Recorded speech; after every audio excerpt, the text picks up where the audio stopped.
thank you very much for the opportunity to be here. I'm a translator by training. I became an interpreter trainer, and my journey started with loving languages. I really always loved languages, and I could never understand why specifically, but I just liked them. So from school time, I learned French. I studied Zulu 4 times in my life, and I have never been able to become fluent. And for me, that is one of the problems. When you said, why don't white people learn an African language? It's also because we don't know how to teach them. You know, it's okay if it's your mother tongue and you can go and visit your grandmother, you're going to get that proper language. But if the teachers that teach people who can't speak that language at all don't know anything about how to teach in a way that is communicative, it's not going to work. So here I am. I started learning French when I was 10, and I was fluent in French. And I started learning Zulu when I was 10, and I knew a lot of lullabies and, you know, how to greet, and that's pretty much it. So that's one area that one has to look at. Then I decided to go to varsity. My father said to me, what do you want to study? And I did okay at school. So I said, well, I want to do languages. He says, there's no money in that. You know what? I'll let you do a year of languages. You can do a BA, but if you would like to do a BCom, I will sponsor you if you change your mind next year. And I said to him, no, I really want to do this. So I had gone to a career counselor, and this guy had given me 3 options. You can be, and they were all weird. Okay. The first one was you can be the editor of a scientific magazine. Okay. Now you tell a 17-year-old that, you know. Then you could be a geneticist, because I quite like science as well. Or you could be a translator. And I thought, okay, what is this translation thing? It's all about communicating with people, and I loved languages, so that's what I did. So I studied languages, then I studied translation at Wits, and then I became very depressed, because if you want to carry on, you have to understand what the career is about. And translation is a lonely career. You've got to be a perfectionist, you've got to love language, similar to, I think, to editing more than copywriting, but it's a similar thing. So, you know, I just couldn't picture myself anymore sitting in a room with my computer and my dictionary and doing French and German and whatever languages alone. So I decided, okay, I'm going to teach this. So that's what I did. I went into that, and then even translation just, for me it was too static. I thought, no, I want to do interpreting. What's happening with this new nation? One of the big things that happened with the new South Africa is this whole idea of nation building and communicating. So what happened was interpreting came on the scene for the first time. The first time that African languages were ever used in a conference setting was with the Truth Commission. Those people had hardly any training, but my God, they did a fantastic job. So I wanted to get involved with that, so I retrained. There was no training for interpreters in South Africa, not for foreign languages and not for African languages. So I went, did my tour of Europe. I was told, you know, go and look at this person, that person can really teach, go and speak to that person. I was dead impressed. All these very fancy schools in Europe. We teach conference interpreters and you can work at the UN. And I said, okay, and what about court interpreters? And they looked at me and said, what do you mean? Why would one want to train court interpreters?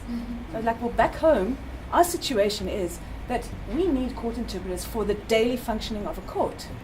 75% of the cases in Gauteng need to be interpreted.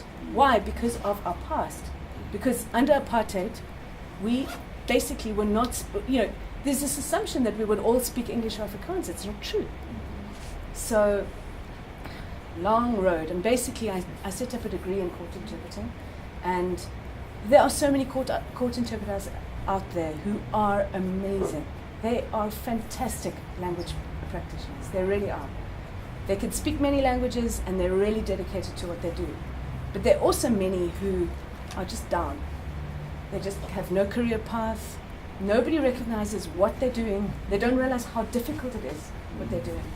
I remember at one point I met someone from the Department of Justice, and she said, oh, so you provide interpreters? Because by then I was involved with an agency, and I was organizing interpreters for conferences. So there is money in this thing. Oh yeah, absolutely. My dad was dead wrong. So I'm busy organizing conferences, Pan South African Language Board, all sorts of conferences where you need African language interpreters, where you need French interpreters. And this woman says to me, she's from the Department of Justice, she says, I need your help. I see that you can organize interpreters. So I said, yes, sure. She says, we have a problem with our court interpreters. They're striking. So I thought, yeah, I wonder why. No pay, no recognition, low pay, not low pay. So I said, well, what would you need? She says, no, we've got 60 interpreters in each town, basically. So we need, 60 in Joburg and probably 60 in Pretoria and 60 in Kimberley and, whatever. However many. No problem. So I said, what language combination would you require? Because in interpreting, if you want an interpreter, you have to ask what language they speak. She said, what do you mean? They're supposed to interpret all the languages of South Africa. Now, anyone who knows anything will know that you can't be specialized in all those languages. You can't. So there's this absolute lack of recognition of what it is. And court interpreting is difficult, but it's nothing compared to conference interpreting. Conference interpreting is like riding a bike downhill, facing backwards, and hoping that you're going to land the other side. Because as someone is speaking, you are speaking. So you basically listening, speaking, thinking, oh my God, I don't know that word, but I'm going to have one in 1 second's time. So it's really something that's quite exciting. So after 1994, I think what happened in South Africa was typical of many, many countries. And that is that language and translation become really important in transforming society. And it's a way to kind of change these language barriers and move together, in a sense. Many people don't know, but when Israel was created as a modern nation, the first thing they did was to go and translate. So they had modern Hebrew, which was not a language that was really recognized, and they then said, okay, we are going to translate every single great piece of literature, from French, from Italian, from German, from Russian, from Polish. Why? Because we're going to prove that modern Hebrew is a language of status. And that is what we need to do here.